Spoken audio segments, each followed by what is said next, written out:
ആദ്യം ഉമേഷ് തയ്യാറാക്കിയ റിപ്പോർട്ടിലേക്ക്.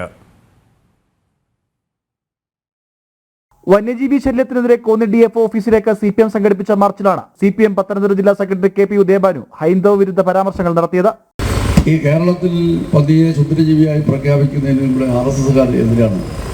അവർ പറയുന്നത് ഇത് മഹാവിഷ്ണുവിന്റെ അവതാരമാണല്ലോ, മൂന്നാമത്തെ അവതാരമാണ് പന്നി.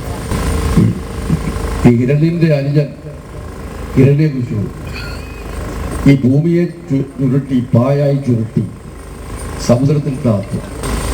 അങ്ങനെ സമുദ്രത്തിൽ താത്ത ഭൂമിയെ രക്ഷിക്കുന്നതിന് വേണ്ടി മഹാവിഷ്ണു പന്നിയുടെ അവതാരമെടുത്ത്, അങ്ങനെ പന്നിയുടെ അവതാരമെടുത്തിട്ട് ഭൂമിയെ ഈ പന്നിയുടെ തേറ്റ കൊണ്ട് കുത്തി സമുദ്രത്തിൽ നിന്ന് ഭൂമിയെ രക്ഷിച്ചു എന്നാണ് ഇവരുടെ വിശ്വാസം.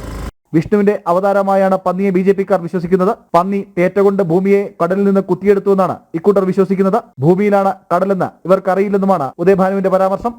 ഇവിടെ കുരങ്ങനെയും അതുപോലെ തന്നെ പന്നിയെയും, ഇവിടെ പാമ്പിനെ ആരാധിക്കുന്നു, ചൈനക്കാർ പാമ്പിനെ കഴിക്കുന്നു. എന്താണ് വിചിത്രമായ ഒരു രാജ്യമാണ് നമ്മുടെ, വിചിത്രമായ ഒരു രാജ്യം.